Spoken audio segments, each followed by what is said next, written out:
Hola, ¿qué tal? ¿Cómo estás? Te doy la bienvenida al noveno episodio de Dev Locos. Recuerda, el podcast más loco de todo el mundo. En esta ocasión tengo un gran amigo que tuve la oportunidad de conocerlo hace unos meses atrás, en noviembre, en Lima. Y bueno, compartí un poco con él y bueno, se llama Hansi Smith.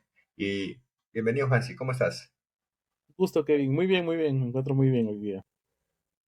Chévere, chévere. Te cuento que por acá hace bastante calor, estoy un poquito hasta a tu ojo del calor que ha hecho hoy, pero bueno, yo creo que son cambios climáticos que está pasando en Latam alrededor del mundo, ¿no? Sí, Bueno, acá también eh, tenemos sí, calor. Es más, he tenido que apagar el ventilador, pero estoy que me muero. Porque el sabes ventilador que muy estoy en la ruidoso. misma, sabes que estoy en la misma, estoy en la misma. Bueno, Hansi, vamos a empezar y lo primero que quisiera que pedirte es que te presentes, ¿no? ¿Cómo ha sido tu carrera profesional y a qué te dedicas hoy en día? Y bueno, que nos hables un poquito de tu career path a lo largo de todos estos años. A ver, yo comencé más o menos en el mundo del desarrollo eso del 2009, 2008, oficialmente, ¿no? Ya. Entonces ya sí tengo bastante tiempo, no se me nota mucho. Pero sí, yo comencé oficialmente con PHP y WordPress. Eso fue lo Ok. que me dio alimento durante mis primeros años allá por el 2010. Yo era freelancer online cuando existían páginas como Freelance. Había varias, guru.com y no me acuerdo qué más, y así fue que comencé, ¿no? Y me acuerdo que mi primer cheque que llegó al banco, que ningún banco acá quería aceptarlo porque decía, no, tienes que tener dinero para poder aceptar cheques. Pero bueno, eh, yo comencé con PHP, luego había estudiado un curso de Python y uno de mis profesores me dijo, oye, vente a trabajar acá. Y bueno, me pasé a Python, estuve un poco con Java, luego un amigo que hacía Android renunció y me pasé a Android. Este, y con Android viene iOS, así que también estuve un poco ahí Ah, ok. metido, pero en el 2018 como que oficialmente migré a Flutter, y desde ese tiempo ya digamos que es estoy entre primero y segundo porque sigo haciendo Python de vez en cuando, eh, tanto para mi trabajo como para mis experimentos, ¿no? Ok, entiendo. O sea que has pasado por todo un poco, mobile, frontend, o no sé si has tenido la oportunidad de backend también. Backend bastante, frontend un poco, mobile, un poco de también hardware, sistemas embebidos Ok. y otras cosas que no son legales hablarlas en público en Perú en este momento. Bueno, creo que es bueno para otro tema, ¿no? Sí. Pero chévere, chévere, Hansi. Bueno, y a lo largo de todo este tiempo, bueno, ya me nombraste algunos lenguajes, pero ¿cómo fue digamos, tu carrera de lenguajes desde que empezaste? Empezaste en PHP y qué te llevó a ir cambiando tal vez el trabajo, pero cómo se te fue haciendo la complejidad, ¿no?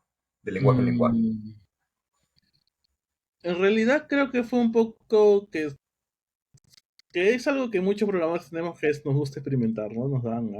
O nos ponen un reto, oye, a ver, no puedes hacer eso y algunos nos ponemos en modo, no, sí lo puedo hacer. Entonces, y comenzamos a cambiar. En realidad, en mi caso, como te digo, en un caso de PHP a Python fue cambio de trabajo y ellos me ofrecieron este pagarme por aprender en esa época, ¿no? Entonces, Ok. digamos, siendo joven, y todavía personalmente me gustaba Python, pero no había tenido la oportunidad de hacerlo más que para mis aplicaciones de screen scrapping, entonces bueno, ahí me pasé a Python y digamos, por ejemplo, yo todavía tengo mi corazoncito con WordPress porque WordPress es el que me dio de comer al inicio, pero personalmente ya estoy un poco desactualizado, ¿no? De Python a Android en particular fue de un día para otro, y me gustó mobile, el desarrollo móvil. En esa época no, digamos, no había mucho desarrollo móvil, entonces era un mercado bastante grande, ¿no? Entonces, por ejemplo, y fue más que nada porque fue una aplicación de reto. En esa época Ya la empresa quebró, así que sí te puedo decir. En esa época estamos hablando del 2014, ¿será? 2000, sí, no, menos, 2012, ¿será? Ok.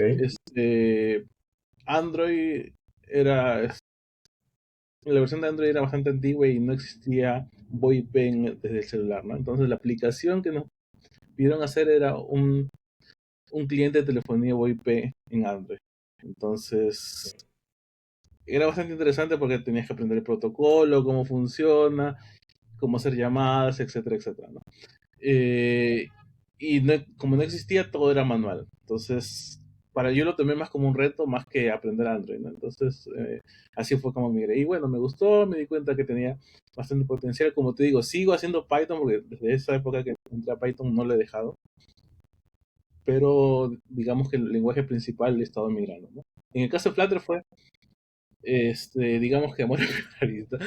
Fue que en Google yo lo hicieron, yo me pedí esa charla, dije, voy a entrar a este charla que no, este, que nadie, no sé de qué trata, me metí, me gustó, lo que hacían era, y en esa época estaba en mi época de comunidad, también ya estaba participando bastante, y yo dije, es una forma bastante interesante para que alguien aprenda, porque no es como mobile en esa época, que igual sigue siendo lento, pero ahora es más rápido que antes, que tú compilabas, te ibas a preparar tu almuerzo, regresabas y recién estaba ejecutando, ¿no?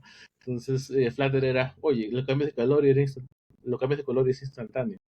Eso me pareció bastante genial. Y esa fue una razón que cambié, me puse a aprender, tuve la suerte de conseguir un par de proyectos en esa época, antes de que sea la versión 1.0, cuando era beta, y desde esa época ya estoy enfocado, ¿no? Igual uno sigue haciendo de vez en cuando nativo, PHP ya no, pero aparte de eso, de todo, sí, sí sigo haciendo Python, Android, un poco de iOS, etcétera. Ok, y ahí te pregunto algo porque, bueno, mi rol actual es mobile Ujú. nativo. ¿Tocabas Android con Java Sí, o con con Java, no? pero también Y, estuve en la migración a Kotlin. buenísimo, chévere, chévere. ¿Y tuviste la oportunidad de tocar en su momento Objective-C? Sí. ¿Y qué tal te pareció Objective-C? O sea, su sintaxis era un poco rara, viniendo de lenguajes como Java, Python, etcétera, la sintaxis de Objective-C me parecía muy rara porque tenías parámetros y el tipo de datos estaban de alguna forma tenían una sintaxis bien complicada. Es más, hoy día estuve haciendo un experimento y tuve que hacer un Objective-C por las librerías, la documentación en realidad estaba en Objective-C. Ya lo pasé a Swift, pero igual me sigue pareciendo raro la sintaxis que usan y la verdad sí me chocó un poco la primera vez que lo usé, ¿no? Ok, ok, chévere. Y bueno, aprovechando que hablaste de Python, quería como que sacar de la duda ese mito, digamos, o realidad, ¿no? Para que nos hagas conocer a nosotros y a la audiencia. Si con Python literalmente podemos hacer todo hoy en día. Porque por ahí siempre he Eh, escuchado que Python, desde inteligencia artificial hasta una aplicación mobile tranquilamente. en realidad, mi opinión es que con cualquier lenguaje puede ser de todo, ¿no? Algunos Ok, lenguajes son más fáciles de hacer algunas cosas que otras porque su enfoque va para X funcionalidad en vez de Y, entonces con Python puedes hacer de todo. En una época, una de las cosas que sí me gustaría decir sobre mí es que me gusta experimentar, ¿no? No, no lo veas del lado raro, pero por ejemplo, busco alguna funcionalidad rara que me parece interesante. Un ejemplo, hace ya un año compré una máquina de coser que se conecta a un Game Boy, ¿no?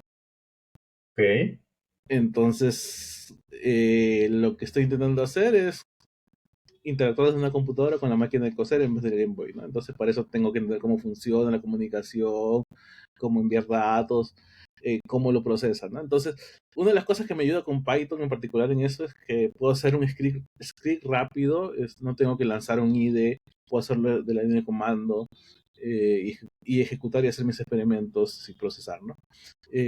Pero eso lo podrías hacer en cualquier lenguaje, solo que en algunos lenguajes es un poco más complicado. Imagínate que tengas que hacer lo mismo, pero en Java.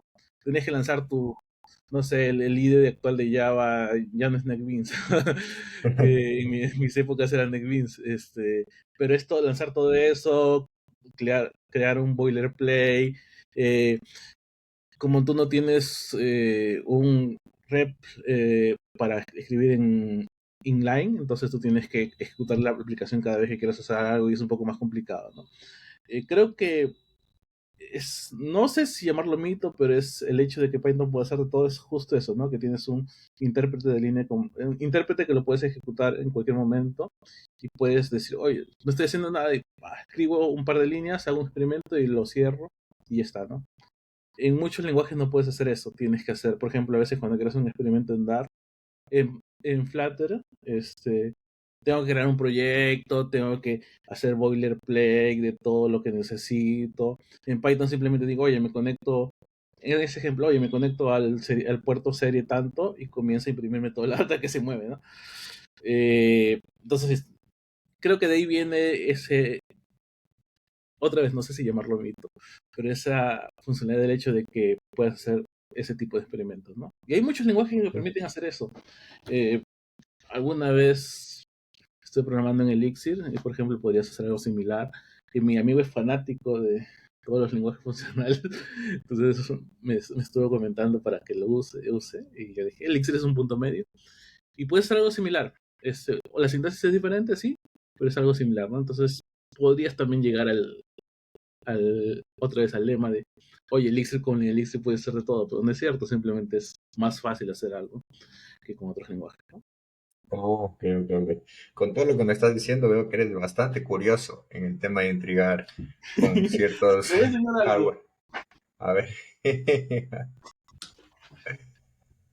Este es un, a ver, a ver, a ver. este es un intento de Mega Booster de Mega Man.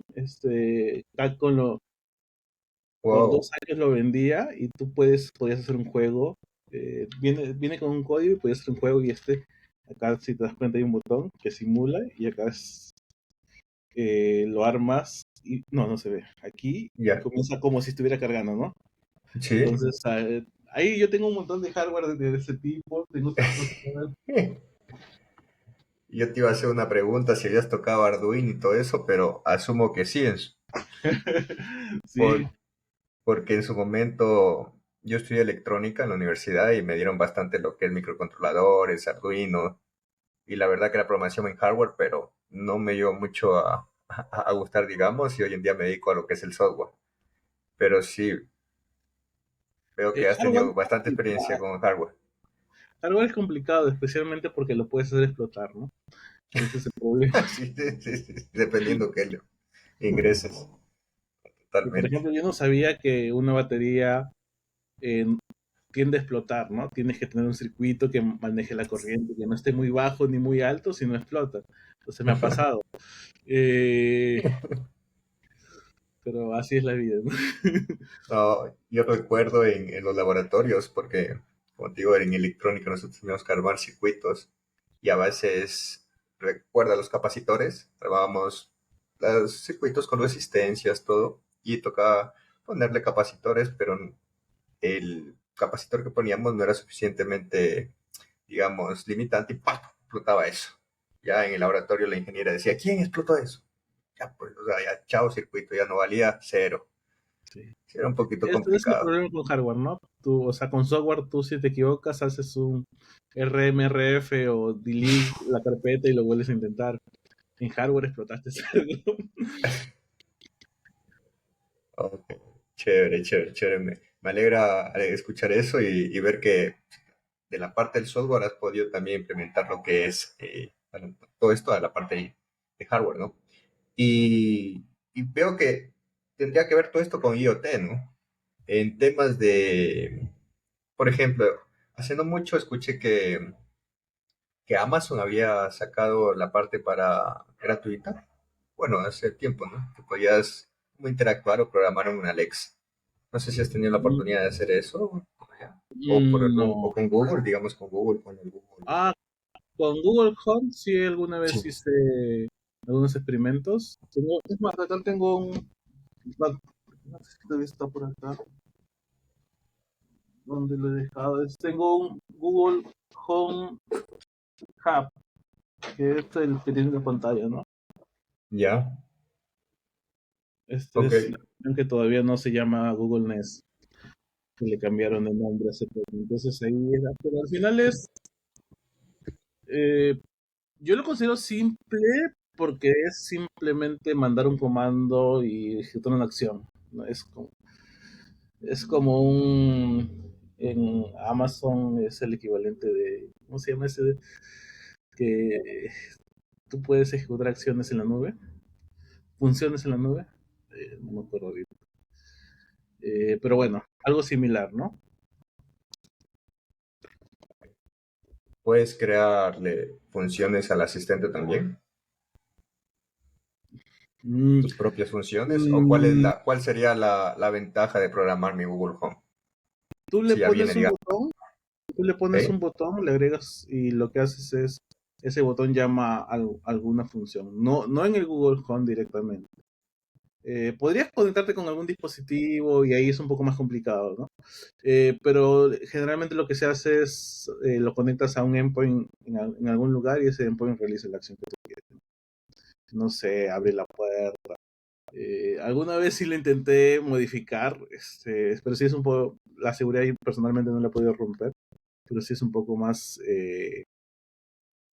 Puedes conectarte con algunos dispositivos como hacen todos los dispositivos que tienen el icono de For Google Home, pero siempre hay un servidor de intermedio, ¿no?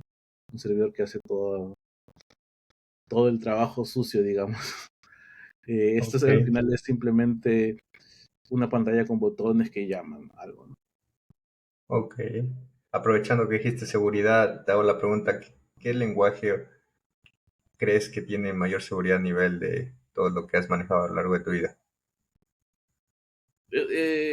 Todos los lenguajes son inseguros per se, pero hay algunos frameworks que sí le dan mayor seguridad. Pero creo que el problema principal no es tanto el lenguaje o el framework, sino que como desarrolladores nosotros separamos la seguridad del proceso de desarrollo, ¿no?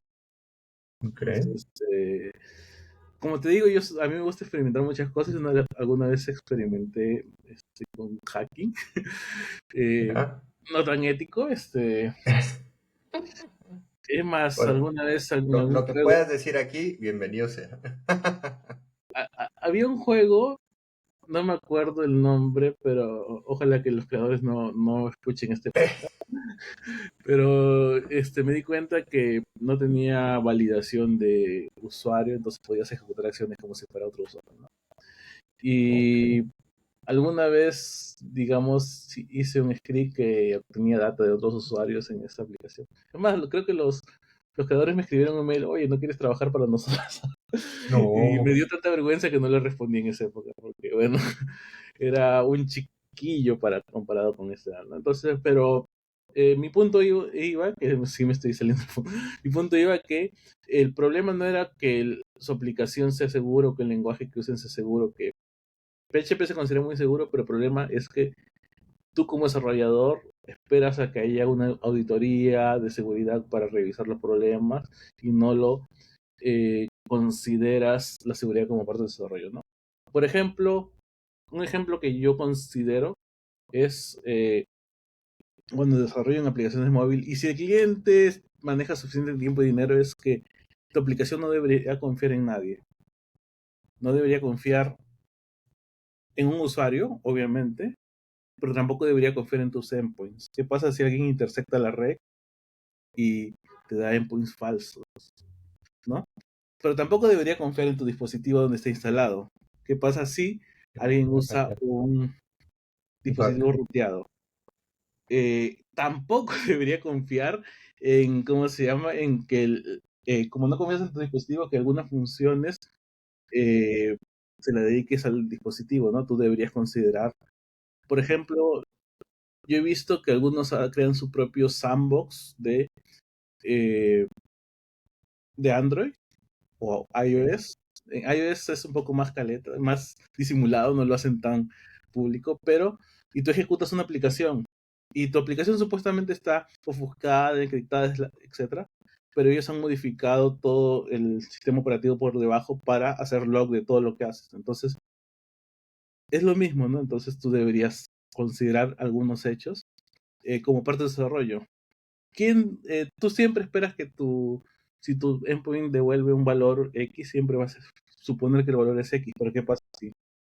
Eh, para esto vamos a hablar un poco, me detienes y me emociono porque cuando me emociono hablo demasiado. No, Eh, no por más. ejemplo, eh, en un tiempo había un bug con algo que se llama null byte. El null byte es 0x00, ¿no? El byte 00. Muchos procesadores de texto consideraban que después del null byte una cadena ya no tenía nada, ¿no? O sea, por ejemplo, tú podías poner 5 y 00 como hexadecimal y entonces tu cadena era 5, ¿no? Pero algunos lenguajes, no solo PHP, muchos lenguajes usaban un procesador en C que tenía esa característica, pero la cadena podía continuar. Entonces tú podías poner 5, 0, 0, código que hackeaba tu sistema. Entonces, otro, ataque, hay un ataque que es efectos secundarios, ¿no? Un ejemplo clásico. Cuando tú haces un select, si encuentro resultado, es más rápido que si no encuentro resultado. Entonces tú puedes comenzar a probar si existe un usuario viendo la cantidad de tiempo que se demora en responderte el servidor. Oh, Se llama ataque de canal paralelo, ¿no? Side Attack Channel. No te da información no del proceso, sino los efectos que causa ese proceso. Entonces hay cosas así, por ejemplo, ¿tú pensarías eh, protegerte de eso? Yo cuando me enteré, mi cerebro explotó porque dije, no, no hay forma, ¿cómo hacen esas cosas, no? oye, pero bueno, veo que tienes bastante experiencia, por lo menos de la curiosidad que has tenido a lo largo de tu vida en el tema de hack, ¿no? Y se me ocurre una preguntita que inclusive a mí me han dicho, siendo, digamos, una persona referente del mundo del software, ¿no? Siempre viene una persona y me dice, oye, necesito hackear Facebook de tal persona. Entiendo que eso a ti te ha de haber pasado miles de veces. Al día de hoy, 2024, ¿tú crees que eso es posible? Porque entiendo que toda esta plataforma y Big Tech han ido cambiando también su forma de seguridad para que no sea tan fácil. Recuerdo años atrás que se podía con el correo electrónico, creo que ya era fácil. Pero al día de hoy, ¿qué piensas de eso? Sí, siempre ha sido posible. Es más, cada cierto tiempo escuchas a alguien que vendió un ataque de 0 días o alguien que hizo un artículo, oye, Facebook cometió este error. Por ejemplo, no sé si pasó hace 2 años, un año, pero Facebook había dejado el endpoint para celulares feature phones, los celulares antes de Android y iOS, ¿Ok? abierto. Entonces tú podías llamar a ese endpoint, pero ese endpoint nadie los actualizaba, entonces había un montón de vulnerabilidades ahí. Pero eso fue hace 2 años, 10 años, no me acuerdo, pero fue cerca, ¿no? En el lapso de hace 5 años, digamos. Entonces, o hay otros, el año pasado creo que hubo un par de ataques así. Y mi respuesta siempre ha sido la misma, sí es posible, pero no tienes el dinero para pagarlo. O sea, tienes que pagar, un hack de esos te cuesta $50,000, $100,000. No vas a pagar eso para ver si tu enamorado te está sacando la vuelta. Eso mismo, eso mismo pensaba, tío. Bueno, chévere, chévere, Hans, hablar un poquito de seguridad en este momento.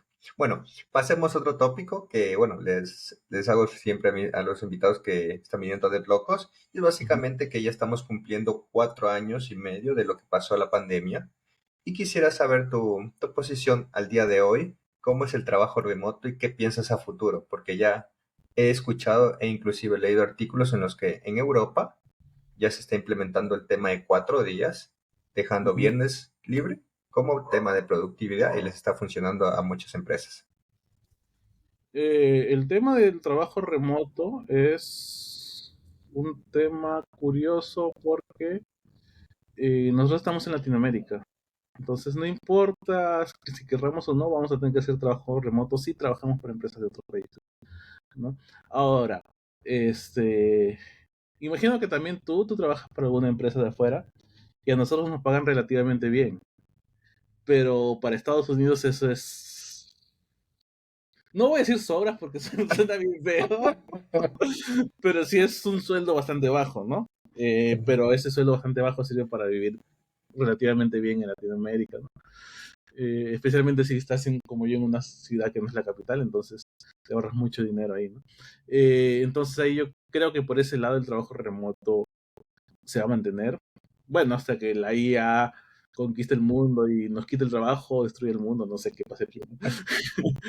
Yo creo que se va a mantener. Lo que sí creo que va a haber problema es, eh, uno, trabajo para tu país, slash la ciudad donde vives, ahí sí muchos quieren que sea on-site, y la cantidad de puestos de trabajo, ¿no? Que creo que ha disminuido por muchas razones. Que bueno, es un tema gigante para hablar, ¿no? Ok, ok. ¿Pero crees que aquí en los próximos años en Latinoamérica se va a ir manteniendo o vamos a regresar a una parte híbrida para los trabajos, por ejemplo, del software? Eh, no, yo creo que se va a mantener. Yo estoy trabajando para una empresa eh, que tiene oficinas en Estados Unidos porque los clientes contratan directamente, pero creo que es de algún país de Latinoamérica, de Centroamérica, ¿no? Entonces, si me dicen, oye, múdate a Centroamérica para trabajar acá, no va a pasar. Además, la mayoría ni siquiera te quiere dar una laptop, va a comprar oficinas, laptops, todo eso no es rentable si lo manejas de forma remota, ¿no? En mi opinión, para el tipo de trabajo que manejamos. O sea, sí va a haber un gran grupo que va a necesitar ir a oficinas, y hay mucha gente porque, bueno, es la necesidad de micromanagement, en mi opinión, y normalmente es eso. Eh, Son pocos los casos de que, por ejemplo, si es con hardware, ya sí, tengo que ir a oficina, ¿no? No, no hay forma, no puedes hacer, como me dijo un amigo, oye, sí, me gustaría que sea remoto, pero puedes venir un par de días, el hardware pesa 2 toneladas y no te lo vamos a mandar a tu casa. No sé si casos como esos ya tiene sentido, pero en general es más, yo siento que es micromanagement, y que muchos lo han invertido en una oficina, entonces necesitan eh, sentir que funciona, pero en general, si trabajas para tu país, yo creo que sí vas a necesitar ir a oficinas. Si trabajas para un país extranjero, eh, lo que va a pasar es que te van a decir, oye, full remoto, o oye, un año remoto y luego te mudas para acá, ¿no? Y obviamente no te vas a mudar y te vas a cambiar de trabajo antes de que termine el año, que ha pasado muchas veces. Escuché muchos casos que te dicen, oye, 2 años remoto y luego te vienes acá, y mis amigos dicen, no, no hay forma. Eh, no, no. Es que tampoco no te sale a cuenta, ¿no? Considera este caso. Eh, Pongamos que tú ganas $3,000, ¿no? $1,000 en Perú, tanto en Perú como en Ecuador, es un sueldo muy grande, incluyendo después de que descuentes los impuestos. Ahora te dicen, Ok. vete ya no a Perú, ahora trabaja o en Estados Unidos, o en Europa, o en España. $3,000 no te alcanza ni para alquilar tu cuarto, ¿no? Entonces no, yo pienso que no va a pasar por eso, ¿no? Entonces la compañía tendría que pagarte ya no 3,000, sino $10,000, y no vale la pena. Pero es mi opinión. Claro, y eso que estamos hablando cuando uno es, digamos, solo, pero si vas con familia, imagínate, tres mil No, con dólares familia no, en no va otro a pasar. país, en otro país, no, es Sí, complicado. no te vas a arriesgar que pasa a veces. He escuchado, la empresa te contrata, llegas y dices, no, ya no te queremos, ¿no? Y tú ya te mudaste, hiciste todos los trámites. Es muy arriesgado hacer eso, ¿no? Entonces mucha gente no lo va a hacer. No, totalmente. Bueno, y sabes que yo en la parte del trabajo remoto, yo pienso que en algunos casos va a ir cambiando a lo que también es híbrido, o sea, vamos a tener como que, dependiendo de qué tan lejano, como tú dices, que si está fuera del país la empresa, optemos trabajo remoto full time, o si no, que está dentro del país, va a haber un parte híbrida, ¿no? Parte remota y un parte híbrida. porque siento que igual acá lo que importa es el compromiso de la persona y la meta que son los objetivos, ¿no? El otro día entrevistaba a una amiga y me decía que en inicio a sus principios como trabajo remoto, imagínate, llegaba un lunes, llegaba a la daily, listo, se conectaba a la cámara y bueno, ahí quedaba, apagaba la cámara, ¿sí? Y en cuanto le decían, hey, tu nombre, tenías que prender la cámara. ¿Por qué? Por controlar de que esté ahí, imagínate. O sea, a qué momento, a qué desconfianza llegaba, ¿no? Entonces, eso tampoco es productivo, yo lo veo. O sea, que te estén ahí viendo, más que todo viendo o sintiendo que estás ahí en cualquier momento, ¿no? Sí, es más, hay algunas empresas que, no desde ahora, en realidad desde siempre, te ponen software para ver lo que haces, ¿no? Yo una vez estuve trabajando con uno que me dijeron instala porque me dijeron, pues tema de seguridad, pero me decían, oye, has reportado 7 horas, 30 minutos, ¿dónde están los otros 30 minutos? Y le dije, este, no voy a decir lo que le dije porque está Sí. grabado, pero yo le dije algo de como, no, he estado comprándome un refresco y tomando algo. Le dije otra cosa en realidad porque sí estaba molesto y me dijeron, no, tienes que completar los 30 minutos. Y de ahí me peleé con ellos porque a veces también me olvidaba, ¿no? Y me decían, no, oye, pero no estás trabajando. Y le decía, te he mandado 5 mix en una semana. He corregido toda tu aplicación, ya no estoy trabajando. Y nos peleamos, ¿no? Y era el tema que a ellos les gustaba controlar, o les gusta controlar hasta que... Es más, yo le decía, oye, una vez me dijeron, no, pero yo no tengo que codificar, hoy día tengo que leer documentación. Ya, pero mueve tu mouse, ¿no? No vas a estar mirando ahí la pantalla sin mover. Y eso fue la gota que resolvió el vaso, ¿no? Pero hay gente que hace eso, es más, con esto de la IA hay aplicaciones que ahora ya controlan incluso tus gestos, para ver si tú tienes, por ejemplo, yo tengo un monitor acá atrás, tengo un Ujú. amigo que tiene 3 monitores y a veces me dice, oye, estoy ahí en la llamada, pero como mi monitor está atrás, parece que estoy mirando acá directo a la pantalla, pero estoy mirando el monitor atrás porque le ponen reuniones de 3 4 horas, ¿no? Y se duerme. Entonces, en vez de eso, se mutea y se pone a ver un anime cuando ya se aburre. Sí, también se pasa, ¿no? Pero ya, ese es el otro extremo, ¿no? Pero bueno, mi punto va que dice, oye, han instalado un programa que ahora está hackeándome los ojos para ver dónde estoy mirando y todo eso. Entonces, son cosas así. Y es más, en mi opinión, la necesidad de control. No es si eres productivo o no, porque bueno, puedes ser productivo sin escribir una línea de código, ¿no? Puedes ser productivo borrando cosas y tienes línea de código negativa. Eh, pero siento que es así, ¿no? Por suerte, yo he tenido por suerte en los últimos trabajos y dicen, oye, hola Hansi, nos vemos la otra semana. acuérdate de escribirlos nada más si necesitas algo. Entonces es un poco más como te dicen. Eh, Claro, claro. Y también la cultura, que sí. pienso que la cultura en LATAM no estuvo preparado para la noche a la mañana todo esto, ¿no? Muchas empresas cayeron en que les tocaba, ¿no? Entonces no estuvieron preparadas. Entonces, por esa parte tal vez entendible cuando, digamos, años atrás otras empresas de primer mundo ya ellas veían o sabían que esto iba a pasar en algún momento o estaban ya ejecutando eso en sus empresas, ¿no? Sí, pero me parece curioso porque las empresas decían, oye, vente. Y tú le puedes decir, oye, ¿me puedo morir? Sí, y literal te decían, sí. No queremos que baje la producción, ¿no? Y muchas empresas mostraron su rostro real, ¿no? No era que les importaba, sino simplemente eras un pedazo más de la maquinaria de ahí, ¿no? Entonces ya ahí depende de cada uno lo que piensa, ¿no? Pero personalmente yo me di cuenta de muchas empresas, y es más, algunos conocidos incluso hacían reuniones en pandemia y te dabas cuenta de que, no sé si era que lo sacabas de tu mente o simplemente no llegabas al punto que ya no te importaba. Eso que sí, toca Sí, analizarlo bien. no se puede hablar de público de esas empresas por las demandas, pero se ha habido un montón de casos que yo he escuchado así que decían, no, vente igual, ¿no? Se está muriendo la gente a mi alrededor. Y al final todos se enfermaban y por ley tenías que dejarlas de vacaciones, que era lo más gracioso. Chévere, chévere. Bueno, vamos al siguiente tópico y bueno, ya entramos en lo que es el tema. y es básicamente Flutter, ¿sí? Ujú. Quisiera saber por qué, aunque creo que ya en la forma en la presentación lo comentaste, por qué Flutter fue tu mejor elección. Y bueno, anteriormente tuve la oportunidad de entrevistar a un amigo también que hablamos de React Native.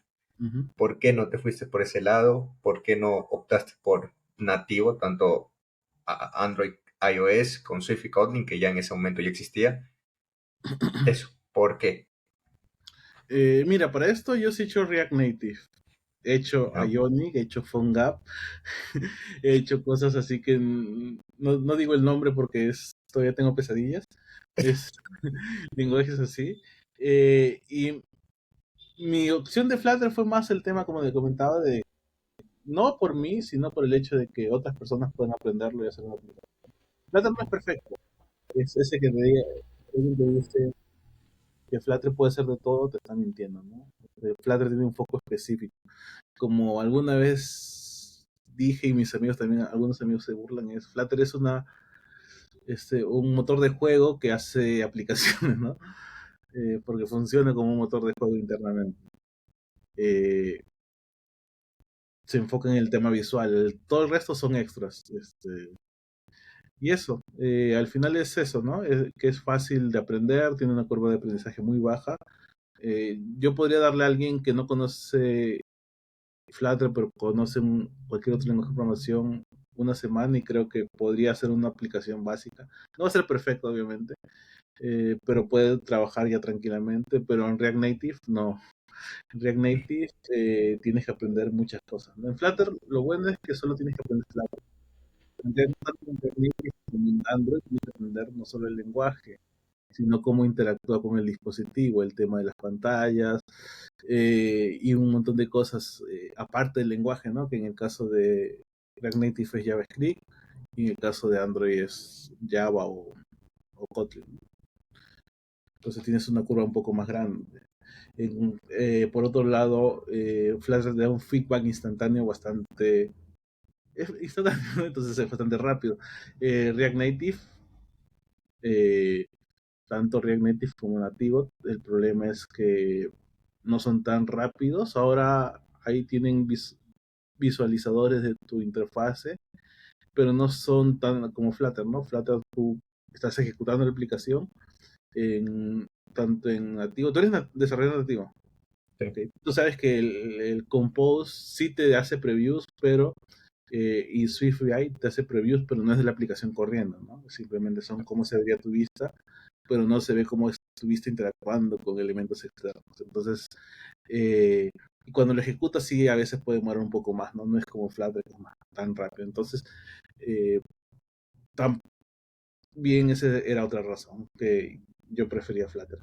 Sigo siendo nativo. Para mí, Flutter tampoco es.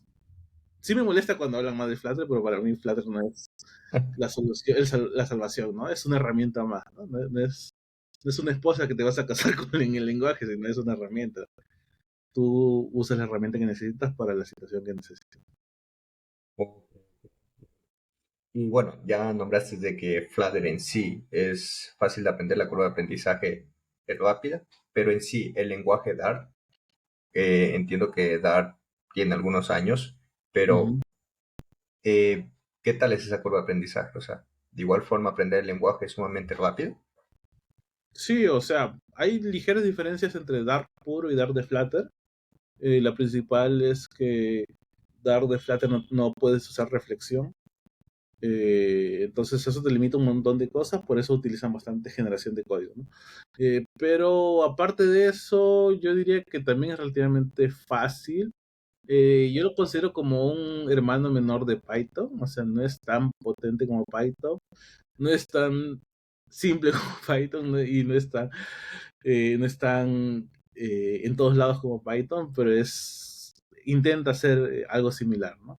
Igual hay algunos detalles de la sintaxis que muchos hablan, oye, la sintaxis es complicada porque no usan otros lenguajes en vez de Dart para Flutter, eh, que tiene mejor sintaxis, pero en mi opinión era la situación, o sea, nunca sabremos por qué lo hicieron en Google, pero lo que hay, ¿no? Entonces es simplemente una opción que tienes ahí.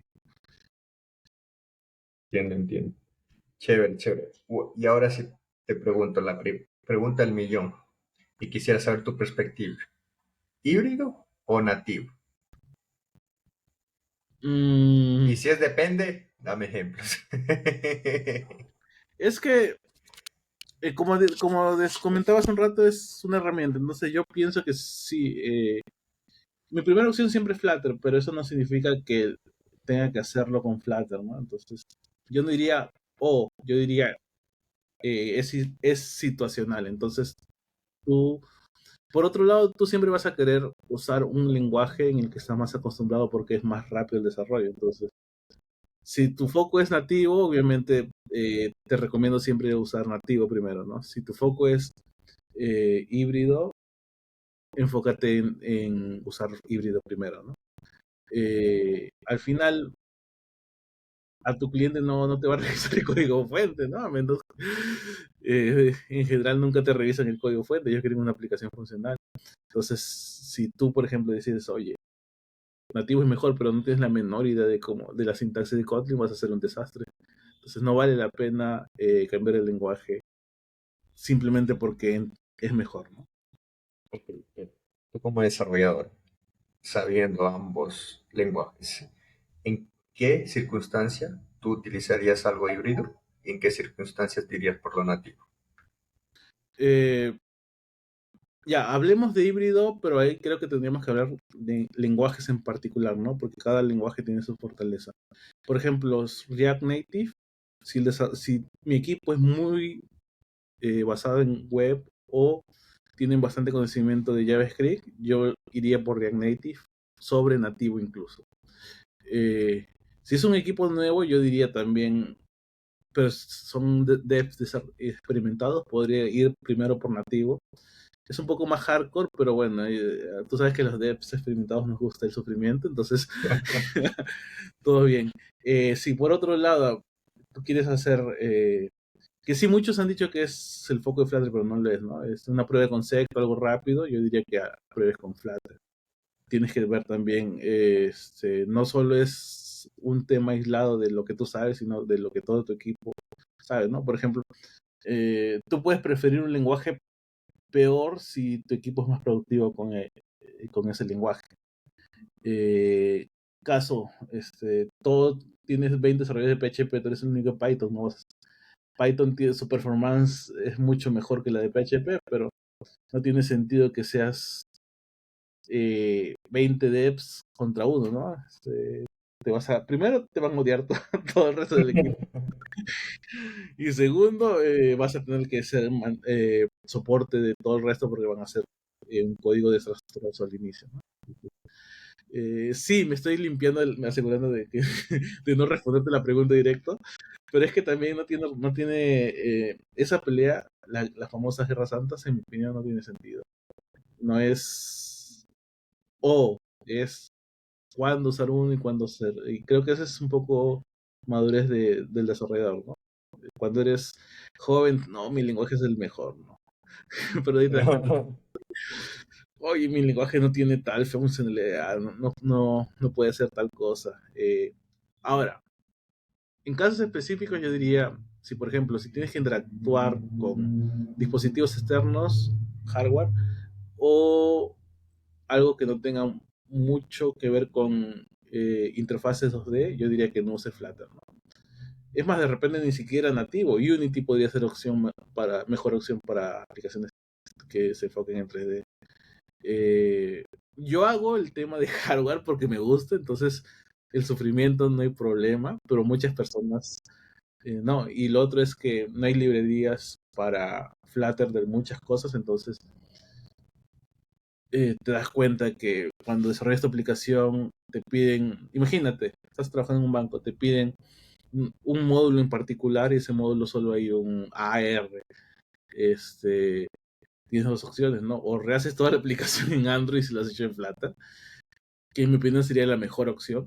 Este, o creas un puente y te comes todo ese tema de testeo, de validación siquiera si funciona con tu aplicación, que es un desastre. Tú debes saber que algunos módulos AR son bien horribles, hacen un montón de cosas y entonces no son compatibles en teoría con Flutter, ¿no? Entonces al final diría depende. Mi respuesta es depende. Bueno, chévere, aceptada está. Oye, y bueno, ¿qué piensas de que a futuro van a ir estas empresas, tanto Google como Apple, con lo que han ido creando con Jetpack Compose y SwiftUI? Porque tienden a lo que hoy en día es el paradigma de Flutter y React Native con la programación reactiva por estados, ¿no? Entonces, veo que tanto híbrido como nativo están tendiendo a un solo punto, ¿no? Pero es que eso es circunstancial, ¿no? Va a sonar bien horrible lo que voy a decir, pero es moda. Como Ok. muchas modas, pueden mantenerse y volverse un estándar o puede simplemente morir, ¿no? Google, el tema de Google es un poco más complicado que en Apple, ¿no? Apple tiene control total de todo. Entonces ellos literalmente mataron a Objective-C de un día para otro y lo cambiaron. Ahora están haciendo SwiftUI y mataron la interacción actual. Literal, te estás obligado a actualizar tu Mac cuando sale una nueva versión porque no puedes hacer nada. Entonces ellos a ellos se les da la gana y matan al día mañana SwiftUI y tú simplemente lo único que puedes hacer es aplaudir. Pero es la verdad, es más, creo que han hecho algunos temas para que aplicaciones que usan módulos de tercero tipo Flutter o incluso Unity tengan más problemas, entonces es un poco más complicado. Pero ellos pueden hacer todo lo que se les da gana porque son dueños. El caso de Google es un tema, creo que Google, este, ya lo voy a decir, creo que Google simplemente quiere recuperar lo que perdió, ¿no? O sea, yo recuerdo que en el Google I.O. del 2017, creo, anunciaron soporte oficial de Kotlin en Android. Pero en mi opinión, Google no quería hacer eso, porque le quitaba el control del Android, de los JetBrains. Y JetBrains, de una empresa que nadie conocía, montó una empresa gigantesca simplemente por el tema de Kotlin. Ellos son los dueños de Kotlin al final. Entonces, quieren Compose como que, en mi opinión, es simplemente una teoría para recuperar un poco el terreno, ¿no? Y van a hacer lo mismo que hace Google, ¿no? Entonces van a iterar hasta encontrar algo que le funcione. De repente no le funciona esto y lo matan el día siguiente, porque hay KMP, Kotlin multiplataforma, hay Jetpack Compose, y Y el, cada herramienta tiene sus pros y sus contras para situaciones determinadas. Y va a haber, y creo que también, personalmente creo que era necesario porque hacer en XML los layouts de Android es un castigo. Todavía me acuerdo. Es más, me han pasado una aplicación a actualizar y tiene todo eso. Y, y me da ganas de refactorizarlo todo. Porque ya. Pero bueno, pienso que ahorita están yendo ese camino porque, bueno, los desarrolladores como que están un poco más abiertos a tener una forma unificada de desarrollar interfaces, tanto Jetpack Compose como Swift UI como la sintaxis de Flutter, usan lo mismo, ¿no? Eh, pero quién sabe, de repente mañana encuentran algo más interesante y lo cambian. Yo no me aseguro, yo no diría que es seguro que pase, pero al menos un par de años durará, ¿no? ok, ok. Entonces piensas que de la noche a la mañana pueden hacer un switch y cambiar totalmente todo, ¿no? Google no tanto, porque Jetpack Compose de una u otra forma es una librería externa que le pones a tu proyecto y te da la funcionalidad, ¿no? Entonces tú puedes mantener, ¿eh? No sé si es open source, la verdad, tendría que revisarlo, pero si es open source, alguien lo va a seguir manteniendo, al menos por un tiempo, ¿no? Sí, en Apple, en iOS, sí, yo sí creo que es posible, que ellos se le dé la gana un día y adiós, SwiftUI. Bueno, veamos qué va pasando porque yo pienso que igual, yo soy netamente iOS, empecé iOS, pero con el transcurso de los años me fui mudando y también aprendí el conocimiento de Android. En su momento aprendí Java y era Swift, sumamente fácil para mí, chévere, la sintaxis linda, bacán. Y Java era un dolor de cabeza en ese momento. Y hoy en día, cuando ya aprendí Kotlin, dije, ve, los mejores lenguajes, Kotlin, Swift. O sea, mira, inclusive tengo aquí un tatuaje. Imagínate tanto que amo estos lenguajes. ¿Por qué haces eso? Porque, oye, al día de hoy dan de comer y es algo que yo los disfruto haciendo, los disfruto haciendo. Y bueno, mis tatuajes creo que son un tema de otro un podcast, pero son parte de mi vida que han ido tomando hitos, ¿no? Pero chévere, o sea, porque cuando yo aprendí Kotlin, se me hizo relativamente fácil aprenderlo viniendo de Swift, porque quería hacer, no sé, pues pongamos un ejemplo, una colección, un mapa, listo. Lo único que cambiaba en vez de un corchete era un paréntesis, o sea, cosas de sintaxis, pero era literalmente lo mismo. Entonces, es muy, muy, muy fácil cuando vienes, creo que yo, de Swift a Kotlin o de Kotlin a Swift.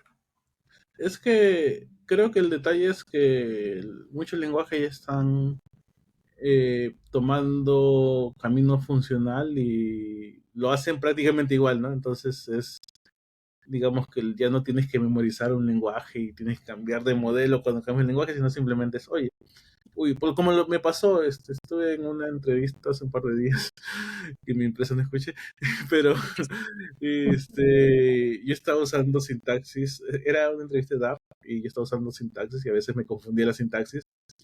¿Por qué no compila? Ah, no, no es DAR, tengo que cambiar un poco, pero el código era parecidísimo y era, por ejemplo, no sé, en vez de ponerle preveg, tenía que poner val, porque no sé en qué lenguaje estaba pensando, pero el tema es así, ¿no?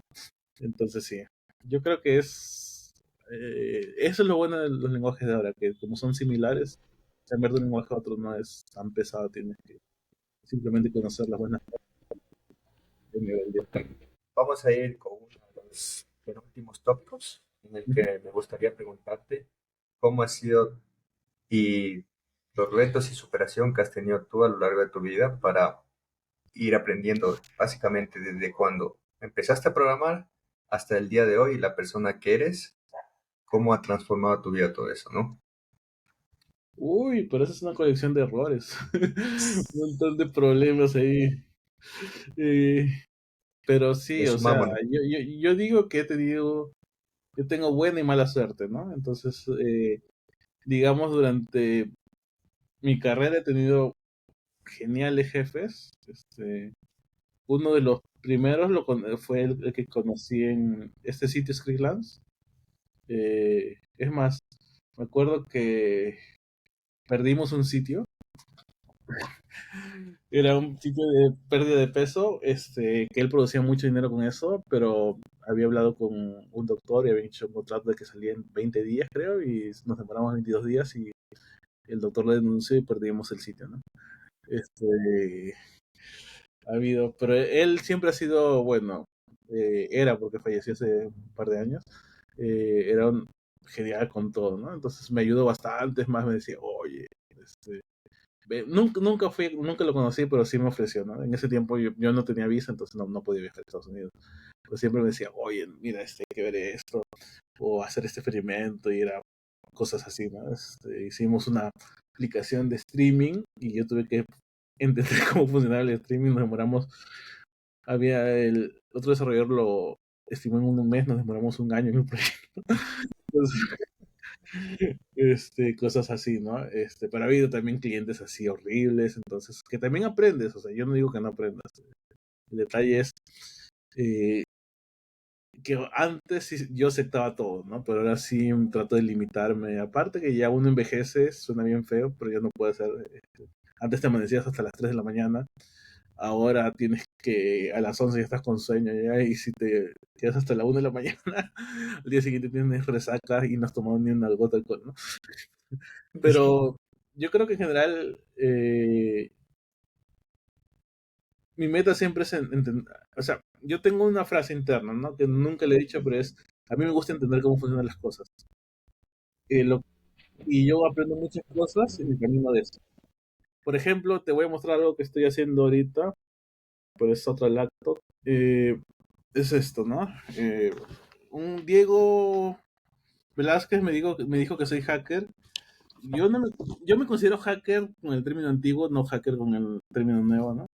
Pero es esto, no sé si se nota, pero es Final Fantasy V en Game Boy y lo que ves atrás son los numeritos Wow. excepcionales, son cómo funciona un archivo, entonces interno de Final Fantasy. Entonces, estoy experimentando ahorita y lo quiero hacer con Flutter y para Ah, eso estuve haciendo una herramienta. Lo que sucede es esto, mi proceso es, hago una acción, ok. guardo el archivo, eh, creo una copia de ese archivo en otra carpeta, entonces tengo 001, 002, 003, tengo así, sin archivos, y comparo los archivos, digo, oye, cambió este numerito 5 por 7, y la vida cambió en el juego de 5 a 7, entonces la vida está asociada a ese valor. Y ahora, y si quiero comprobarlo, tengo que cambiarlo, pero si lo cambio, tengo que resetear el juego y comenzar a jugar desde donde había grabado para ver si funciona. Entonces es un proceso horrible. Entonces ahorita estoy haciendo herramientas que me permiten hacer ese proceso más simple, ¿no? Estoy creando un diff de Gig, y Gig no hace diferencia de archivos binarios, entonces uso una herramienta. Pero bueno, ya, mi punto va que si te das cuenta, no es el hecho de que yo quiera aprender cómo funciona la diferencia de archivos binarios, sino que es un efecto secundario de lo que hago, ¿no? Que son mis experimentos. Y a mí siempre me ha gustado hacer esos experimentos. Esa es mi forma de aprender.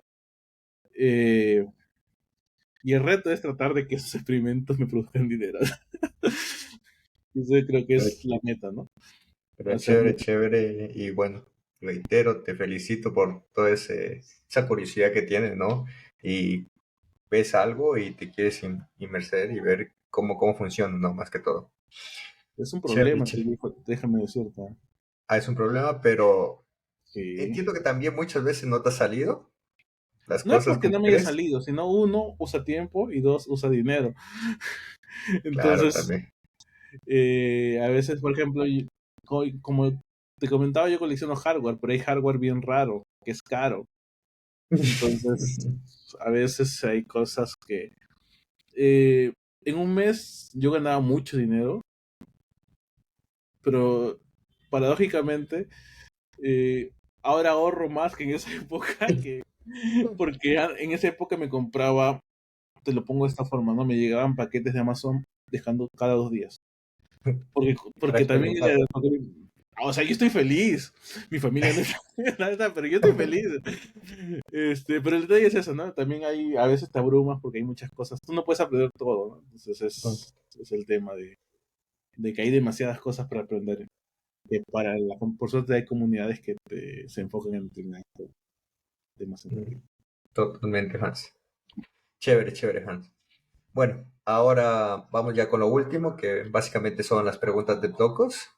Constan en 5 preguntas. Ujú. Y bueno, voy a comenzar con la primera. Y es, ¿recuerdas cuál fue tu primer pago como desarrollador de software y qué hiciste con él? Fue el cheque que te comenté.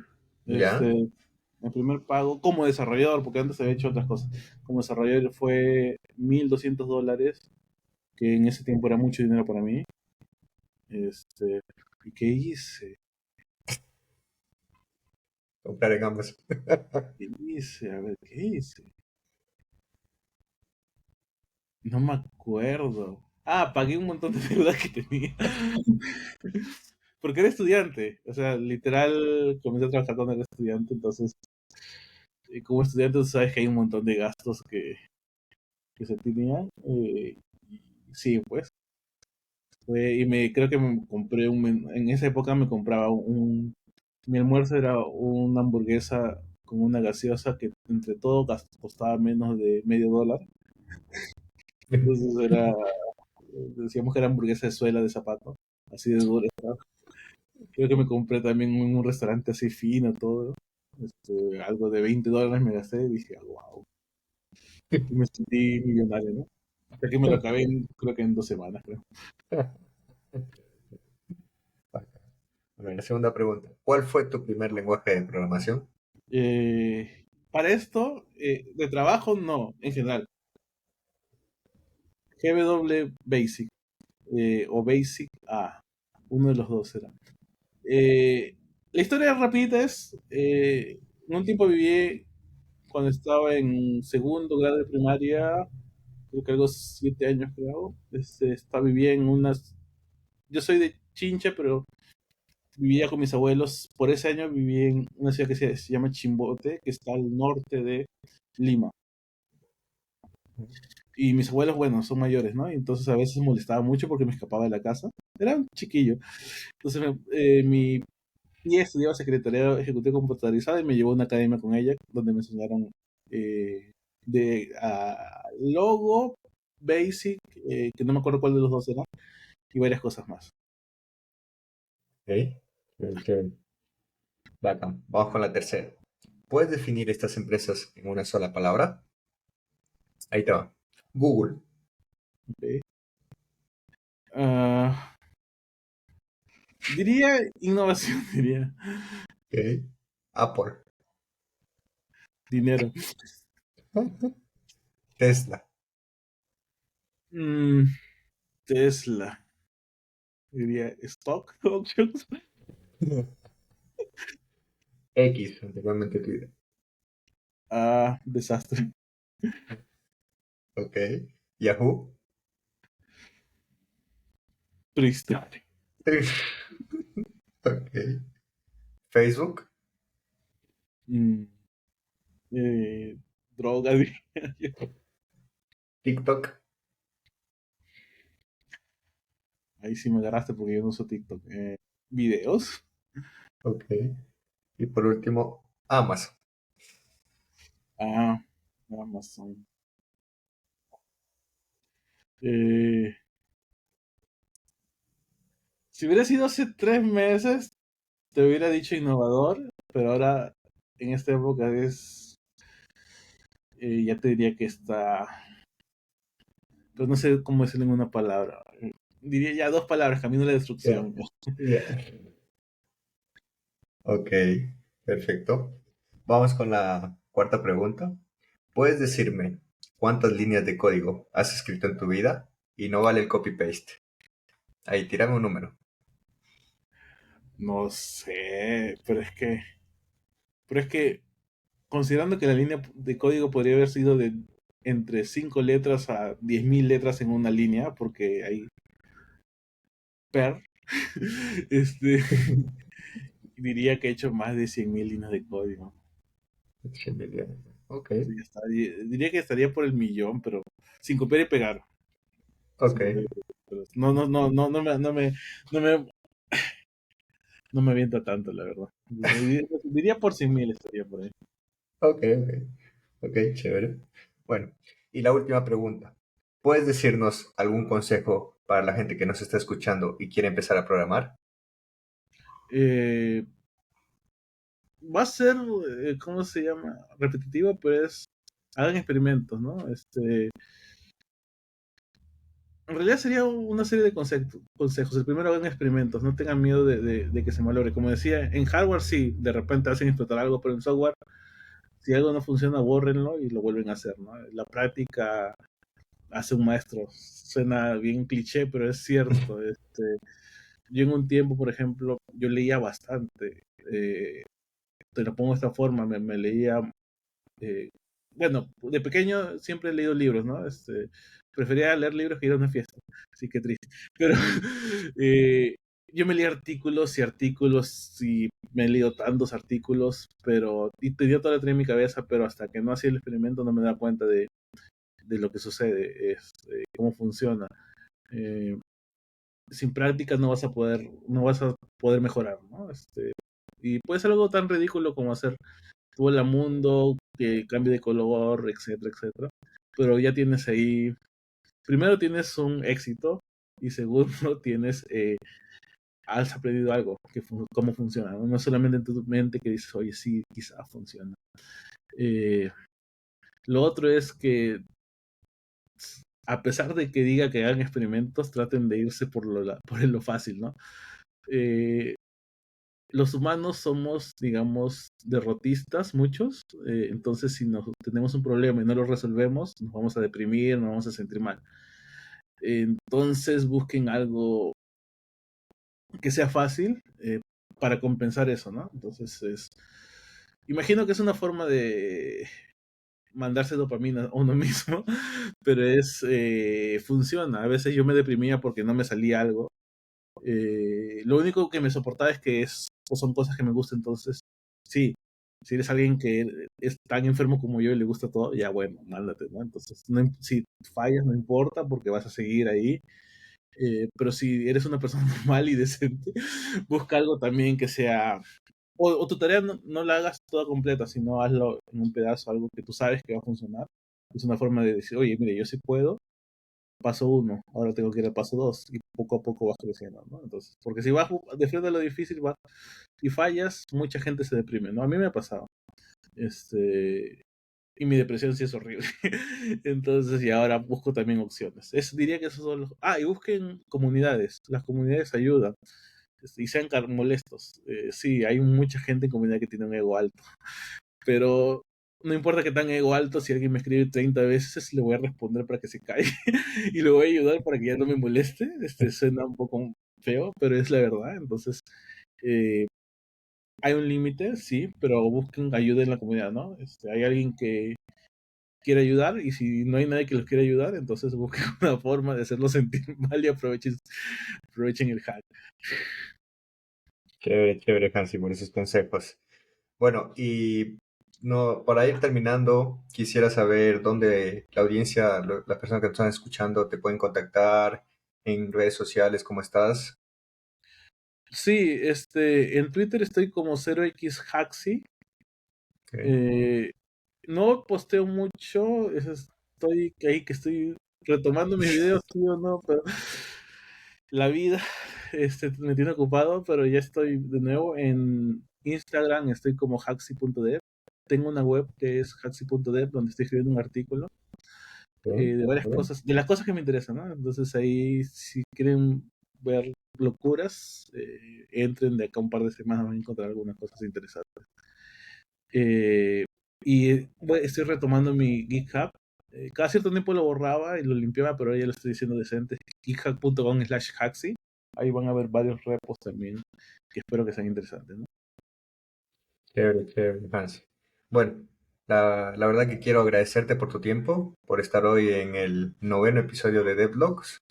Y bueno, esto ha sido el noveno episodio, como lo digo, y nos vemos en el próximo episodio. Muchísimas gracias. Hasta luego. Y Bye. suscríbanse y denle un like. Eso.